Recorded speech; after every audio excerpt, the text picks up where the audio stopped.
Hi, this is Philip Byrne for PhoneScoop.com, and here I'm looking at the Samsung Focus, which is one of the first Windows Phone 7 devices to hit the market. And the Samsung Focus is really a great example of what a high-end smartphone can be these days. This is a really nice piece of hardware. It is mostly plastic, but it feels very, very similar to Samsung's great Galaxy S phones. So it's a very thin phone, it's very lightweight, but it's got this fantastic Super AMOLED screen up top, and it just looks wonderful. It's very colorful, it's very bright. Whether you choose a black background for Windows Phone or the white background here, it just always looks very good, and I was very impressed with the hardware. Up top you can see we get a 3.5mm headphone port. You get a micro USB port hidden under Samsung's favorite port cover there. On the side you get a camera button. One really nice thing about Windows Phone 7 is that when the phone is asleep you can hit the camera button and it jumps right into taking pictures, which is really nice and convenient. Here's the camera interface. The camera interface is better than average. It does offer some nice controls. You get ISO controls, and phone claims to be able to dip down to ISO 50 and all the way up to ISO 800. And one of the other nice things is that once you've taken a picture, you can just swipe to one side and you can see the pictures that you've taken, and then jump right back into the camera quickly. So here's the Windows Phone 7 interface. And we've already done some pretty extensive hands-on and walkthroughs, so I'm not going to walk you through everything. While my colleague Eric Zeman took a more consumer approach with the HTC Surround, I really went for a more business angle with the Samsung Focus to see if old Windows Mobile users and other business users might be enticed to joining the Windows Phone family. And what I found is that, unfortunately, Windows and Microsoft, they've mostly ignored the business end users. So there's a lot of features that are sort of missing, a lot of necessary features that business users crave that you're just not going to find on this phone. And I was fairly disappointed by that. For instance, the phone doesn't have instant messaging, there's no Office communicator on this device.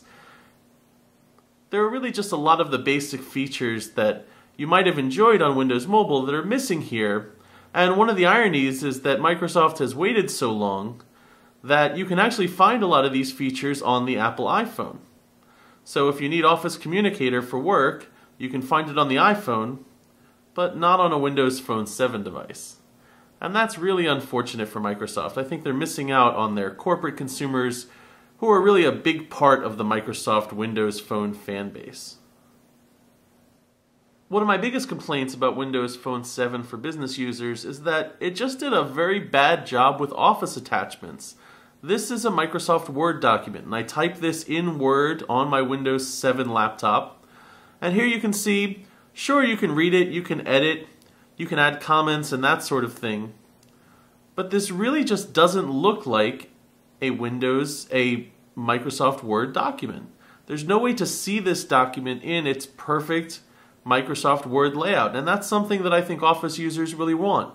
They want an accurate version that looks like the page layout version that you'll find on your desktop, so that you know what it looks like when you send it on to somebody. Now, my other problem is that Excel spreadsheets just wouldn't open.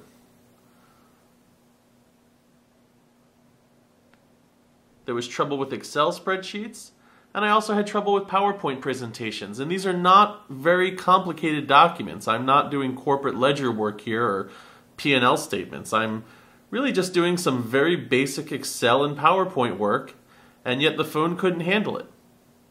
So like I said, the phone seems very focused on consumers and social networking, but not so much on business users. Here you can see my entire address book. This is my Facebook contact list, in addition to my Microsoft Exchange Server address book. And I could keep the Facebook contacts off here, but what I really wanted is just to keep them separate. And unfortunately, there's no way to keep your business contacts separate from your personal contacts.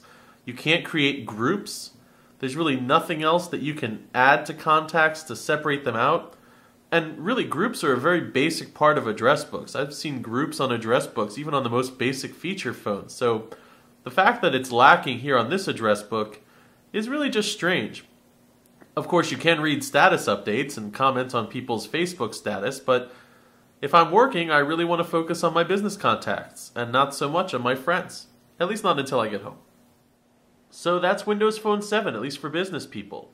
Now, Windows Phone 7 does have a lot to recommend it. It's got fantastic multimedia software. The Zune software is great. I really enjoyed it.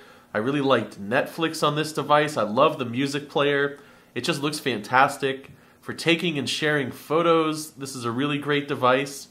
But if you're a business user and you're looking for a serious business tool, it's strange to say it, but you might be better off with an iPhone or a different device rather than a Microsoft Windows Phone 7.